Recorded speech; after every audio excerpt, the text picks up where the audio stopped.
नमस्कार, इस वक्त मौजूद है हम न्यू गुरुदाम नगर में नज़दीक जसिया रोड में, जहां पर आप देख सकते हैं कि नव दुर्गा सेवा संघ कमेटी की ओर से जो महायज्ञ का आयोजन किया गया है। और यहां पे हम मुख्य जो प्रधान इसके मेंबर हम उनसे जान लेते हैं कि किस प्रकार से सर मैं से जो आप इस कमेटी के पंडित कन्हैया लाल जी जो बोल रहा हूँ न्यू गुरुदाम नगर से बोल रहा हूँ कि जो हमारी नव दुर्गा सेवा संघ कमेटी बनी हुई है 11 साल से लगातार धार्मिक प्रोग्राम करते आ रही हुई है और धार्मिक आयोजन में बढ़ चढ़ कर भाग ले रही हुई है और गरीब वर्ग की सेवा करती आ रही हुई है। जहाँ तक कि गरीब लड़कियों की सेवा भी करती आ रही है, ब्याह भी करती आ रही है, योगदान भी करती आ रही है, गरीब बच्चों का भी योगदान करती आ रही है, जो कि गरीब संस्था से हम लोग जुड़े हुए हैं।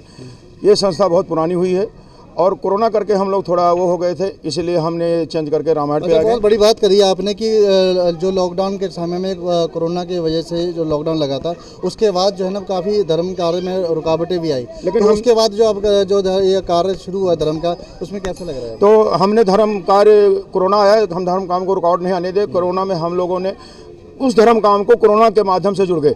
हमने कोरोना में भी इस धर्म काम को आटा चावल जो भी हमारी सहायता हुई, संस्था ने उसको मदद किया। उसके बाद 2 साल हमने प्रोग्राम धार्मिक नहीं किया क्योंकि उस समय महामारी थी।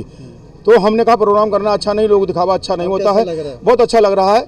अब हम नए सुचारू से नहीं, हमने श्री रामचरितमानस का 24 घंटे का अखंड पाठ का आयोजन किया, जो कि ये बहुत अच्छी चीज़ है। तो मर्यादा पुरुषोत्तम श्री रामचंद्र जी ऐसे हैं जो कि मर्यादा है। मर्यादा हिंदुस्तान से गायब हो रही, दक्षिण सभ्यता हावी हो रही है। इसलिए हम सोचते हैं कि जो हमारी दक्षिणी सभ्यता मोबाइल और ये टीवी पे आ रही है, दक्षिणी सभ्यता, उसको हम हावी नहीं होने देंगे। हम सोचते हैं हिंदुस्तान में जो अब मर्यादा पुरुषोत्तम श्री रामचंद्र जी की युद्धि वो घर में होनी चाहिए, क्योंकि आजकल मोबाइल सभी को दूर करते जा रहा है, मर्यादा पुरुषोत्तम का सब कुछ खत्म हो रहा है। इसलिए हम सोचते हैं जो घर में हम हवन करते हैं तो ये सामूहिक हवन होती है, सभी को ये पास सुविधा नहीं होती। तो हम सभी से विनती करते हैं कि सभी लोग पहुँच करके इसमें बढ़ चढ़ के भाग लेंगे। जिसके पास पैसा नहीं है वो भी आहुति डाल सकता है। एक चीज़ है कि जैसे कि जो 50 प्लस हो या 40 प्लस एज के जो लोग हैं वो धर्म से जुड़ रहे हैं।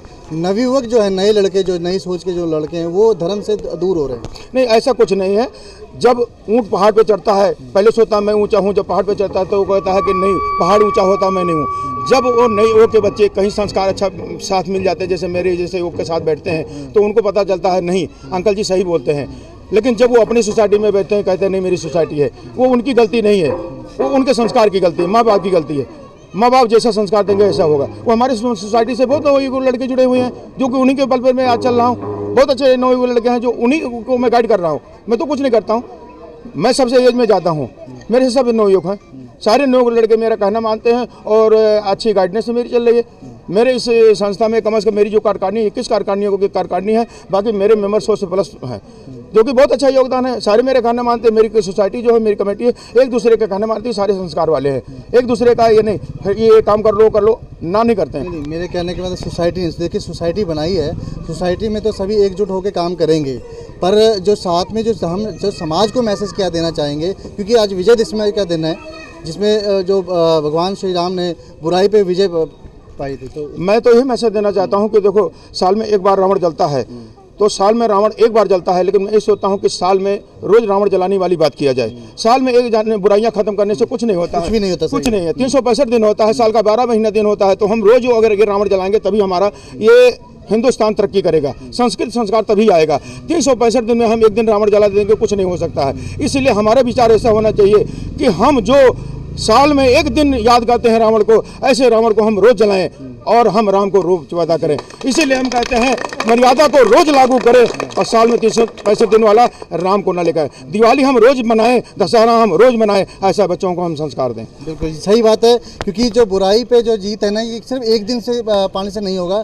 लगातार हमें दिन पर दिन हमें प्रयास करना पड़ेगा, तब जाके जो बुराई है, बुराई पर हम जीत हासिल कर सकते हैं और बच्चों में एक अच्छा मैसेज दे सकते हैं कि जो लोग के आए थे भगवान श्री राम, हाँ जी, जब रावण पे विजय पाके आए थे, हाँ जी, उसके बाद जो दिवाली का भी उत्सव मनाया गया था। देखो, जो राम जी जीत करके आए हुए थे, तो ये अयोध्या में 14 साल बाद आए हुए थे।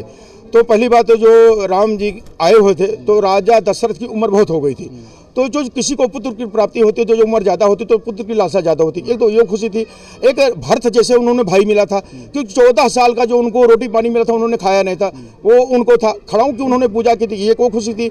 14 साल बाद जब कोई घर आता, साल बाद कोई परदेशी आता, बड़ी खुशी। 14 साल बाद जब उसका राजा है, कितनी खुशी हुई। इसीलिए लोगों ने जलाई थी।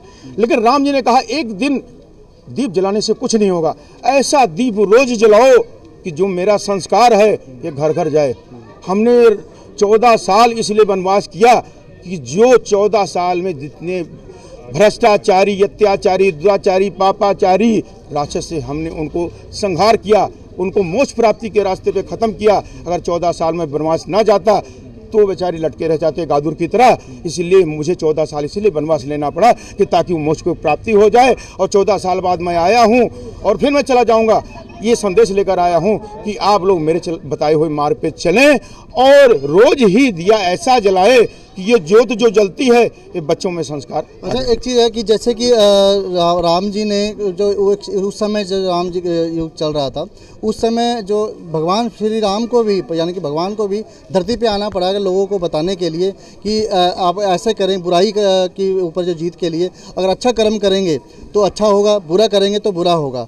तो उसके लिए आज की तो बहुत महाकलयुग चल रहा है। देखो महाकलयुग चल रहा है, लेकिन आपने एक सीरियल 3 घंटे का फिल्म देखा होगा।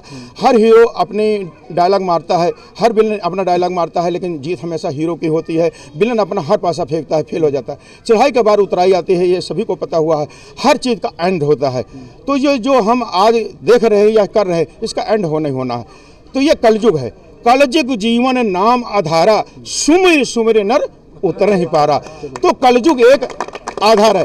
जो चौपाई रामचंद्र जी तुलसीदास ने रामचंद्र जी के बारे में उस टाइम लिखा था, 400 साल पहले लिखा हुआ था, आज ये लागू हो रहा है। तो ये हमारी आपकी कुछ नहीं है, ये सब प्रकृति की रूपरेखा है। प्रकृति के जैसे हमने 4 वर्ण बनाए होते, ये प्रकृति के बना हुआ, इसमें हम छेड़छाड़ नहीं कर सकते। ये नशा प्रवृत्ति होगी, धोखाधड़ी होगा, सब कुछ होगा। ये प्रकृति के बनाया हुआ रूल है, ये ऐसे होगा। इसका सब कुछ होता रहेगा, इसमें अच्छे भी होंगे, बुरे भी होंगे। ये धरती ऐसे नहीं टिकी हुई है, ये जैसे कहते वीरों से है, इसमें अच्छे भी हैं, बुरे भी हैं। लेकिन हमारा फर्ज यही है कि हमें किस लाइन पे जाना हुआ है। 5 उंगलियां बराबर नहीं होती, 5 तत्व से शरीर बनी हुई है, सभी को पता हुआ। इसी तरह हमें किस रास्ते पे जाना है ये हमें निर्भर करता है। जैसे 5 गुरु या 10 गुरु यहाँ थे, 10 गुरु पूरे पंजाब को आज पूरा हिंदुस्तान चमका दिया। सोने चिड़िया पंजाब ने बनाया हुआ था, किसी ने नहीं बनाया हुआ था। 10 गुरु पूरे हिंदुस्तान का मुकाबला किए थे, अकेले उन्होंने सबका मुकाबला किया हुआ था। तो आज तो हिंदुस्तान इतना बड़ा हुआ है, तो सभी के घर में राम और वाही गुरु पैदा हो सकते हैं। ऐसी कोई बड़ी बात नहीं, ये हमारा संस्कार देने की बात है। जयकारा लगा दीजिए भगवान श्री राम। बोलो श्री रामचंद्र जी महाराज की जय, बोलो अयोध्या श्री रामचंद्र जी महाराज की जय, बोलो सरवालीदा बोलो साचे दरबार की जय। ओम समानाय स्वाहा, ओम प्राणाय स्वाहा। जल की छींटे देकर अपने ऊपर लीजिए, सभी के ऊपर दीजिए। हल्का सा जल का छींटा दीजिए, सबके ऊपर दीजिए। अपने ऊपर लीजिए, सब लीजिए। नारायण प्राणानाम कक्षम कारणम भवे तत्प्रत्यवगादानाम शांति भवति भावेना। चलिए अब सभी लोग अन्नपूर्णा महारानी का ध्यान करते हुए आहुति डालेंगे। ओम अन्नपूर्णादिके नमः स्वाहा, ओम अन्नपूर्णादिके नमः स्वाहा, ओम अन्नपूर्णादिके नमः स्वाहा, स्वाहा, ओम अन्नपूर्णादिके नमः स्वाहा, ओम अन्नपूर्णादिके नमः स्वाहा, ओम अन्नपूर्णादिके नमः स्वाहा, ओम अन्नपूर्णादिके नमः